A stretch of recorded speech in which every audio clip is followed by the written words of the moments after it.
Masechet Nazir, Daf Nun Zayin, a fantastic daf as we begin the 8th perek.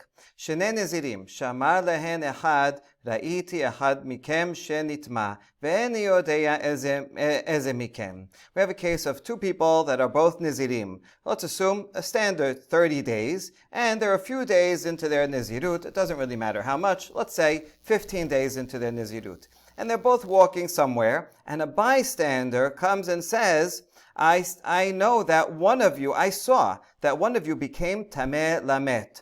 What kind of case could that be? The Gemara is going to explain, like, let's say something was thrown at them, maybe a bone, and touched one of them, but he wasn't sure which one of them they touched, and they don't know for sure either. So now we have a safek that one of these two people, for sure, one of them is tameh, but we don't know which one.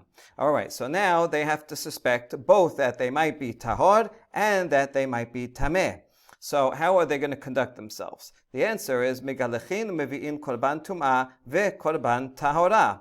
Ve'omer im ani hu tameh korban tum'ah sheli ve'korban tahora shelcha. V'im ani hu hatahor korban tahora sheli ve'korban tum'ah shelcha. So what happens is they'll wait. The Mishnah doesn't say this, but you have to add this in, that they're going to wait till the end of 30 days, right? So if this happened on the 15th day, so they can't shave right away. See, if one person knows for sure he's tameh, then he can shave right away and then restart his count. But because they're not sure, either one of them might be tahor. If he's tahor, he's not allowed to shave before 30 days. Therefore, both of them will complete 30 days as if they are tahor, and at that point, they will both shave. They're going to have to shave no matter what. One is going to shave because he completed his Nizirut Tahara, and one of them is going to shave because of his Nizirut Tum'ah, and will have to restart. Now, both of them will also have to bring korbanot, although they are different korbanot. So here's what they do. They share, right? They'll each contribute a certain amount of money and share one set of korbanot tum'ah, that will be the 2 birds and 1 animal, and also 3 animals that will be for korban tahora. And they offer both sets with a condition. Each one will say, if I'm the one that became tameh lamet, then the korban tum'ah will be mine, and the korban tahora will be yours. And if I am the one that's tahor, then the korban tahora will be for me, and the korban tum'ah will be for you. And that way, each of them fulfilled whatever obligation they had for shaving and for the korbanot.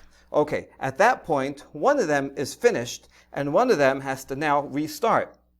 So, but they don't know which one's which. Therefore, both of them will have to start again and do 30 days. V'sofrin sheloshim yom u'mevi'in korban tahora. Ve'omer im ani hu tameh korban tum'ah sheli ve'korban tahora shelcha ve'zeh korban tahorati. V'im ani hu hatahor korban tahora sheli ve'korban tum'ah shelcha ve'zeh korban tahoratcha. So at the end of the second set of 30 days, they are going to bring just one set of korbanot, meaning 3 animals, right? And they'll chip in. It doesn't really matter who pays for it. It could be a third party would sponsor it. So, but they make a condition. And one of them will say, listen, if I was the one who was tameh 30 days ago, and at that time the korban tum'ah was mine, then I had to do another 30 days betahora. So and at that time the korban tahora was yours, so you are finished. But I still have to bring my korban tahora, so this will be my korban tahora. And if, on the other hand, I was the one who was tahor the whole time, so I finished a long time ago. That korban 30 days ago, the korban tahora was mine. The korban tum'ah was yours. And so now this one korban that we're bringing, one set of korbanot now that we're bringing, will be your korban tahora. And that way, they're both finished at the end. Okay, the Gemara is going to ask a question about the shaving, because both of them apparently will have to shave at the end of it. Whoever was tameh now has to do his tahorah, and together with the korban tahorah, he's going to have to shave as part of his concluding ceremony. So, but they don't know which one, so both of them will have to shave. But this could lead to a problem because if he's the one who's not a Nazir anymore, the one who was tahor the whole time, now is going to be shaving his head, including his peot. We know that a Nazir, tameh or tahor, is allowed and permitted to shave his whole head, including his peot, because that's what the Torah says. On the other hand, the one who's not a Nazir is now violating a prohibition, so in order to fulfill a doubt, he's going to violate something. All right, we'll get to that question in a few minutes. Okay, but let's analyze this case. Katane, reshene nezirim shamar lehem ra'iti ahad mekem shenitma ve'eni yodea eze mekem. Now we're requoting the case of the Mishnah, that two Nazirim and a third party said, I saw that one of you is tameh, I'm just not sure which one of you, but for sure one of you is. Now we ask, ve'amai, why should we have to worry and be machmir for this? After all, kol safek tum'ah b'reshut hayachid mehecha yafinan la misota. Okay, this question is going to be a little bit extended. Let me just explain what the question is. There is a general rule regarding tum'ah that when there's a safek about tum'ah. For example, someone passed under a tree and there was a grave somewhere under the tree, but he's not sure, did he pass under that particular branch that is overhanging the tree or under a branch that's not overhanging the tree? So he's in doubt. So what does he do? Does he have to assume he's tameh lamet or not? The answer is, it depends where it is. If it's in Reshut HaYachid, in a private domain, then we're machmir. But if it's in a public domain, then we're mekel and we say, don't worry about it. What's the logic of that? Perhaps it's because in a private domain you can control the circumstances better. Someone owns it, they should put a sign, they should cut the tree, and so they can adjust it. So there's more responsibility. In the Reshut Rabim, on the other hand, it would make it impossible for anyone to ever walk in the public domain because who knows? There's always kinds of things that might cause doubt, and so we're going to be lenient in the Reshut Rabim. All right, that's anyway the general rule. We learn this rule from a sotah. And here's how we learn it. We'll see in a second what this question is going to be. Mas sotah bo'el v'nib'aylet af kol safek tum'ah b'reshut hayachid kegon di'ika be'tereh. So we learn this rule of Reshut hayachid and Reshut harabim from the case of a sotah. In the case of a sotah, there's a suspected adulteress. Nobody saw the sin, nobody saw an act. And so who's present in the room when they're secluded? Only the suspected adulterer and the niv'elet, the suspected adulteress. That's the wife who's married, and this other guy who's not her husband.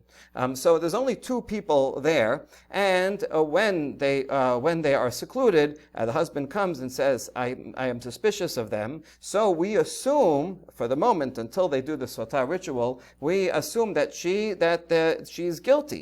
And because of that, the Torah uses the word tum'ah. It's not ritual impurity, but rather it's a prohibition. The husband is not allowed to be with his wife for that time until she should go ahead and do the sotah ritual, and that will prove one way or another. So we see from here that this is only two people involved. We're now going to define Reshut HaYachid and Reshut HaRabim a little differently than we usually do. It's not about where it is in someone's private courtyard or in the public thoroughfare, but rather depending on how many people are there.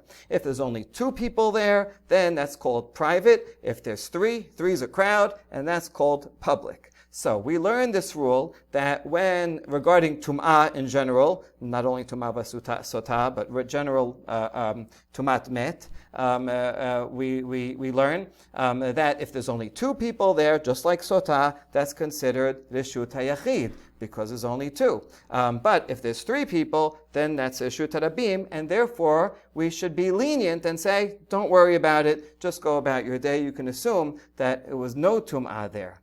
Okay, so now let's apply it to this case. Aval hacha shetne nizirim v'hai dekai gabehon ha'telata hava lesefek tum'ah b'reshut harabim v'chol sefek tum'ah b'reshut harabim sefekot tahor. In the case of the Mishnah, there are two nizirim and a bystander. That's three people. And we know that any doubt about tum'ah in public, that's three people, is public for this purpose. We should say the safek is tahor. And since there's three people there, they should say, listen, I don't know which one of you it is. Could be you, it could be you. Safek, they should say, all right, we can assume that we're okay, and they don't have to, neither of them have to shave. They can just continue as normal. That is the question of the Gemara. Notice, by the way, we didn't quote any Amorah here. There's no names. This is all anonymous. The editor of the Gemara asked this question. We have an answer. Amar Rabba bar Rav Huna be'omer ra'iti tum'ah shenizreka benechem. Rabba bar Rav Huna says, must be talking about a case where the bystander says, I saw something tameh that was thrown between you, landed and hit one of you. Now, the ikad chaseh min hasefer, the main point of the answer is missing from his words. The main point is that he's far away. That's why he's talking about throwing. So I was far away. I saw the two of you from a distance, but I couldn't tell because I was so far. I couldn't tell which one of you, that bone or whatever it is, who it hit. So because he was far away, he was in a different domain. It's only called three is a crowd if they're all near each other. And if you're far away, then not. And that's what we're talking about. That's the case of the Mishnah. This is a very interesting and kind of a radical limitation on the Mishnah, because this would mean that if in fact there were three people that were together, standing near each other, and two Nazirim and one friend bystander, and the bystander said, I saw one of you is Tameh, but I'm not sure which. If they're standing close together, that's called Rabim, and then we are Mekel, and we say, go home, all right, you're all right. Only if he's far away, that would make it a Yachid, because there's only two people there. All right, so we're tremendously limiting the case of the Mishnah. I think we're going to see, not only here, but also in the next part of the Sugya, that the Bavli is trying to limit the application of this Mishnah to limited case. And in fact, the halacha is such, like Rabba bar Rav Huna says, that we only are stringent if there's two people there, but if there's any more people there, then we'd be lenient. Amar Rav Asher, Daika Nameh, Dekatane ve'eni yodea eze mikem shema'amina. Rav Asher says, I support Rabba bar Rav Huna's answer, and he's not just throwing it in, right, forcing it as because of the question, but rather it springs really from the words themselves, because after all, the words of the Mishnah says, I don't know which one of you it is. Why wouldn't he know which one it is? Doesn't he know these two people? He was right there. But if he's far away, that would help explain why he doesn't know. So this is a good answer. Okay, as a tangent, I think there's something interesting here. Generally, the scholars of Talmud assume that the anonymous parts of the Talmud generally are the later editors, and the named parts, the name of an Amorah, are the earlier ones. And if that's true, then you have an anomaly here, because you have Rabba bar Rav Huna and Rav Asher responding to an anonymous question. And this would suggest that this anonymous part, the stam of the Talmud, is earlier than the Amoraim, and this question was there already. And Rabba bar Rav Huna is responding to an anonymous, and that would mean there's early stam. Okay, that would be interesting, and it is possible that there is sometimes early stam. However, it is unusual. And I think there is a better way to understand the development here. If you take Rabba bar Rav Huna's words by themselves, imagine you didn't have the question here, right? Just ignore that for a minute. Just those words, Ra'iti tum'ah shenizreka benechem. It doesn't say anything about him being far away, right? So really, if he was answering this question, he should have said, when he's standing far away, right? What does that have to do with anything being thrown? It could just be that they walked over something. One of them walked over a grave, but he couldn't see which one it was because he was far away. So Rabba bar Rav Huna should have just said, he's far away. Therefore, I would propose that Rabba bar Rav Huna was actually answering a different question. The different question is, how could you have a case where there is a doubt about being impure or not? Either the person did something that makes him impure or not. And his answer is, oh, he's standing right there, but something was thrown. When something's thrown, it goes fast, and it bounces off someone. It touched them and bounced off, and we didn't get a chance to see what exactly happened, right? We weren't recording it with a high-speed camera, and that's the reason why there's a doubt. Okay, so Rabbah could have just been explaining that. And then Rav Ashi is supporting it and says, oh, I don't know which of you it is. Oh, so look, you know what? This also adds to your answer that it's talking about something that was thrown, and that caused the doubt. And that's why he says, I don't know which of you it hit. Some bone was thrown, and not necessarily that he was far away or close by. The point is that because it was thrown, he didn't see exactly where it went. It bounced off something or somebody. It definitely bounced or hit someone, but he didn't see who it was, and that fits perfectly both with the logic and the exact wording. That's what Rav Ashi adds here. But from the words of these two Amoraim, there is no necessity to say that they were talking about this side question of, is it in Yachid, is it Rabim? And so it's the editors of the Gemara that took their answers and then used their answers to a different question and applied it to a question that they themselves had. In other words, once they already said that we're talking about something thrown, then it's easy to say, they were also far away, not in the same domain. And that would help answer a different question that they had. All right, if in case you're in doubt about this phenomenon of taking the words of an Amorah and applying it in one place and then applying it in another place, you should not have a doubt because the very next sugya is going to show that phenomenon. And now we go to the next question. Megalechin u'mevi'in. So both of them are going to have to shave and bring korbanot the first time. And then after 60 days, once again, both of them are going to have to shave, and they're going to bring one set of korbanot that they will share. Now we ask, Ve'amai dilma lav teme'in inun ve'ka'avid hakafa. Now we have the question that I mentioned before. That how could they do that? That the first after 30 days, I understand. Both of them have to shave their head no matter what, either because of they finished their tahara or because of tumah. That's fine. But after 60 days, only one of them has to shave their head. The other one is not a Nazir at all anymore. And now, by shaving his head, misafek, he's going to violate the law of hakafa. That's one of the law that you're not allowed to round off your hair like a monk haircut. We'll just call it the shaving pe'ot. You're not allowed to cut off your pe'ot. And now he's going to violate a law out of a safek. How could we let him do that? And the answer is, Amar Shemuel, Be'isha ve'katan. Oh, the entire Mishnah is not talking about adult men, but rather only about two women nizirot, or two children. Women and children do not have an obligation, do not have a prohibition against shaving their pe'ot. And so this Mishnah was actually talking about two women that were standing there, and some bone touched one of them, and we don't know, in the bystander and all that. They're the ones that have to go through this whole process of 30 days, and then after 60 days, both of them will shave, and they're going to bring korbanot with this if condition statement. And that's because if two women, they have no prohibition against cutting their pe'ot, so they can do it. But if it were two men, they would not go ahead with this. They would just say, listen, if we follow through with doing something out of doubt, we think we're being machmir, but that chumrah will actually lead to a kula, will lead to actually a definite violation by one or the other of shaving their head when they're not a Nazir. So if it's two men, they would just probably just continue as normal. And in fact, that is the halacha as codified by Harambam. And so we see yet another limitation on this Mishnah. One is that we only would follow through on the law of this Mishnah of doing all these sefekot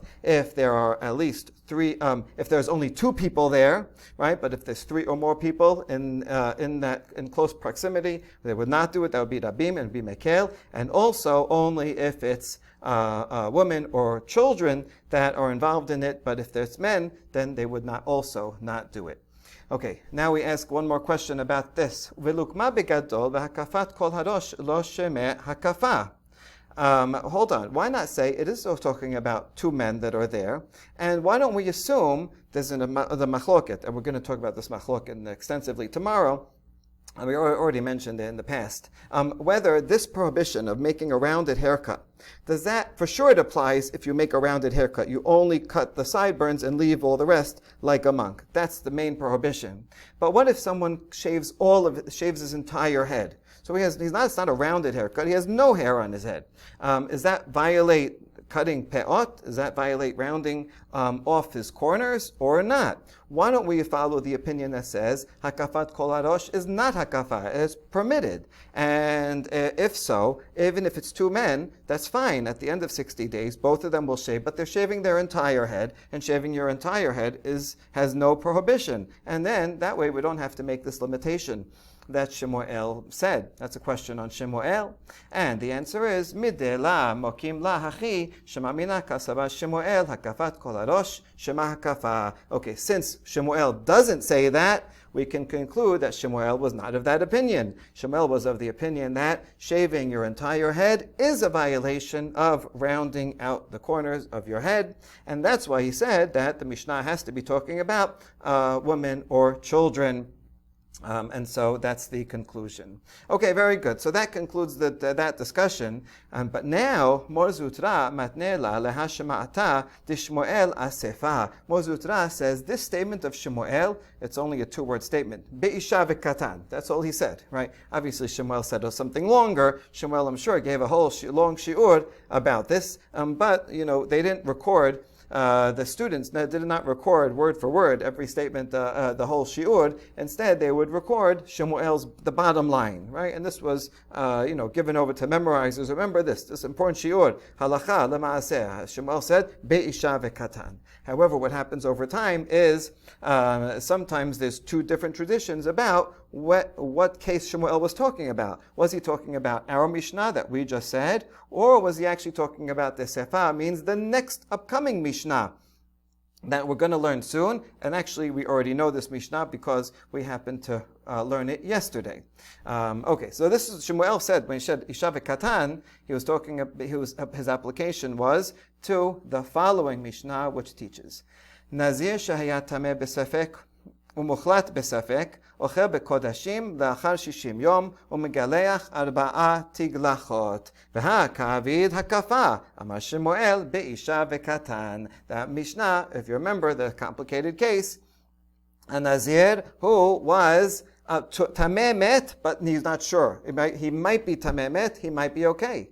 And he might be a confirmed Mesorah, but he might be okay. So, what's the status? He's going to have to be a Nazir instead of just 30 days, which what he vowed. He's going to have to be a Nazir for 120 days. Now, after 60 days, he already will be allowed to eat Kodashim, and then after 120 days, he'll be all done. He has to shave 4 times, right? And if you remember the chart that we had here, he's going to have to shave 4 times. The first one as a first shaving of Mesorah, the second time as a second shaving of Mesorah, and then because he might be Nazir Tameh, and finally as a Nazir Tahor. And he has to wait 30 days between each, because at each stage he might be Tahor at that point, because maybe he's not Tameh, maybe he's not Mesorah. Okay, so now in this case, here we have a problem. That the one that we just asked applies here as well. And the problem is that now he might be shaving for no reason. Maybe he's not a melamet, and maybe he's not a mesorah, and therefore he would only have to really shave once as a Nazir Tahor, and now you're making him shave 3 extra times, and each of those extra times may very well be a prohibition against rounding off your corners. So how could we do this? Because you want to be machmir, just in case of a doubt, you're causing him to possibly violate. In this case, it's not a definite violation, unlike the previous case where one of them is shaving and it was not needed.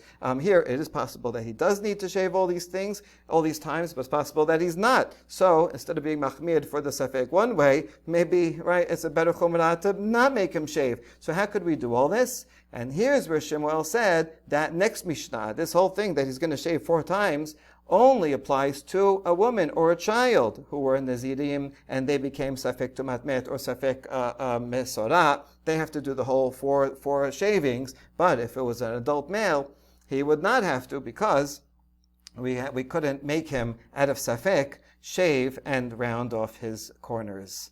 All right, good. That's fascinating. In the end, halacha l'maaseh, we actually apply Shemuel's statement to both of them, according to Rambam. And so both of this Mishnah and the next Mishnah are limited and do not apply to adult males. All right, now since we've been talking about shaving children's head, we're going to learn something very, very interesting. Amar Rav Huna, makifet hakatan harehu chayav. Rav Huna said that although children are not prohibited from shaving their peot, however, the barber, whoever shaves their peot, the adult, he is liable. So they can have their peot shaved, but no adult Jew would be allowed to do it. A male Jew, as we're going to see in a second. Okay, that's Rav Huna's statement. Now, Amar le Rav Ada bar Ahava le Rav Huna, Devedidach man megalach lehon. So Rav Ada says to Rav Huna, how about your children? Who shaves their heads? Now, we learned something really fascinating, that in the times of the Talmud, it seems to have been common, or at least, sometimes, that people shaved the heads of their kids. It seems a bit strange because we would not do that. We make sure that when we first of all, it doesn't look great, and we make sure not to cut the peot of even our kids. But back then, apparently, the Amoraim did shave the heads of their kids, at least boys.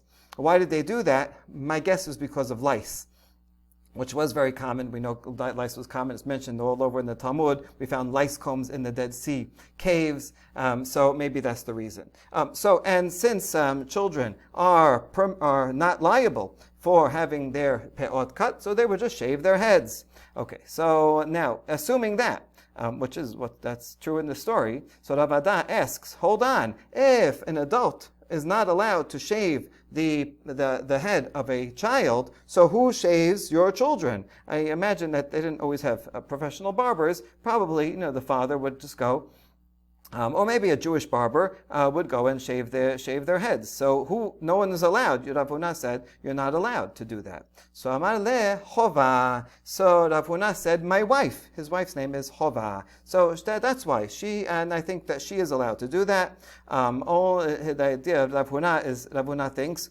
only men who themselves are prohibited from shaving their heads, they are prohibited from shaving the heads of children. But women who are permitted to shave their heads, their peot, are therefore permitted to shave the heads of a child. They would not fall under this chiyuv. And Rav Ada, on the other hand, in his questioning, he's saying, what are you talking about? How could you say that adults are prohibited? Rav Ada himself thinks that adults are permitted to shave the heads of children.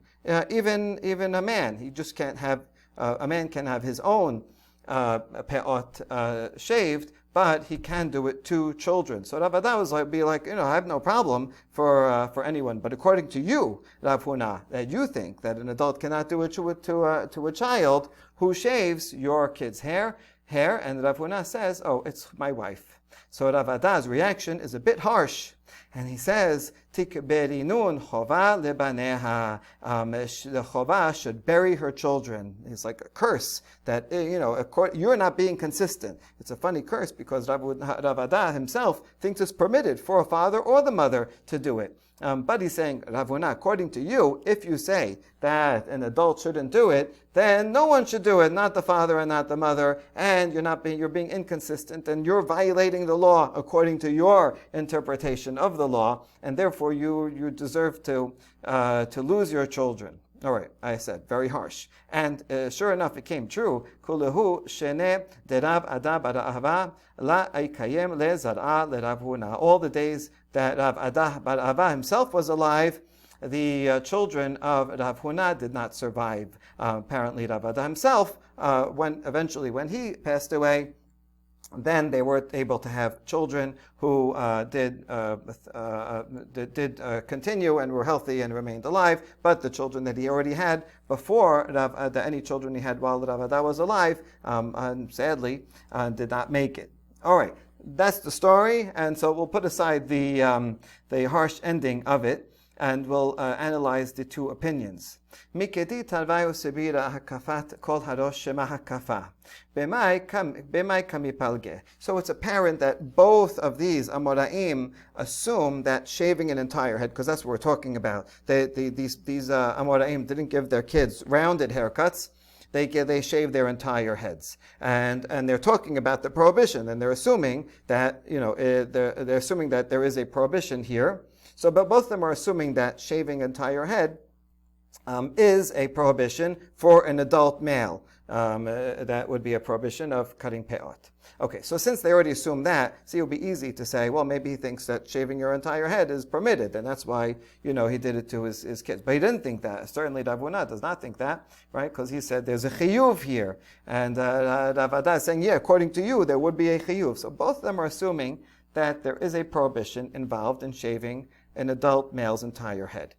The question is, how would that apply to an adult doing it to a child? B'mai kamipalge, Rav Huna savar lo takifu pe'at roshechem ve'lo tashchit et pe'at zekanecha. Kol sheyesh lo hashchata, yesh lo hakafa, v'hani nashe, ho'il ve'letnehu behashchata, letnehu name behakafa. So the pasuk brings two prohibitions back to back. And by juxtaposing them, we can learn from one to the other. The first prohibition is, do not cut the corners, do not round off the corners of your head. So that's the prohibition against cutting peot. The second half of the pasuk says, and don't destroy the corners of your beard. That's about cutting a beard with a razor. Okay, so now here's the comparison. Anyone to whom the second prohibition applies of shaving a beard, also they are prohibited to round off the corners of their head. Whereas women, since they have no prohibition of cutting their beard, they also are not prohibited from cutting their peot. Right? A woman, if she should have some facial hair, is permitted to shave it with a razor, and therefore women also are permitted to cut their hair in any way, to round it off, to shave their heads if they want. Because women are not, this is all within Rav Huna, because women have no prohibition against rounding off corners, they can do it not only to themselves, they can do it to children, because the child is not liable and the mother is not obligated. And that's why Rav Huna says, listen, I'm not allowed to do it because I have a prohibition, so I can't do it to others, but my wife, she has no prohibition, and therefore she can do it. That was the thinking of Rav Huna. ורב עדה בר אהבה סבר, אחד המקיף ואחד הניקף במשמע, והתקש מקיף לניקף. כל אחד דניקף מחייב, מקיף נמי מחייב. והי קטן, הואיל והוא גופה, לברון השין הוא דמחייב, מקיף נמה למחייב. Rav Ada bar Hava has a different way of comparing the one who's doing it to the one to whom it's being done, and he doesn't assume that it will be the same, but rather, echad makif, echad nikaf, both one who rounds and the one who is rounded is included in the prohibition, because it said in plural, lo takifu. And so, because it compares them, so we assume that whatever you say for the one doing it is the same is true for the one to whom it's being done. Therefore, here's the main point. Any time that the one who is being shaved is liable, meaning if he's an adult, then the one shaving him also is liable. That's why if an adult male shaves the head of another adult male, then both of them will be liable, right? Both the barber and the customer will be liable, which is interesting because there's only one act, but yeah, both of them are liable. However, a child who he himself is not liable to he's not punishable because he's a child. So he's not liable. Therefore, since the child is not liable to receive a shaving of the head, also the one who does it is not liable. So because Rav Ada says it goes by the status of the one getting the haircut, it doesn't really matter who is doing the haircut; they get the same liability. If it's a child, therefore. Since there's no prohibition, anyone, a man or a woman, even the man, can shave the head of a child, and that's why Rav Ada himself thought that there was no problem. And but when he heard the Rav Huna thinks that no, it goes by the doer. If the doer is not allowed to be shaven, he also can't do the shaving. So Rav Huna says, well, then you should, well, according to you, then no one should be able to shave the child. But he himself thought that the shaving would be permitted. Baruch Adonai Leolam, Amen ve'amen.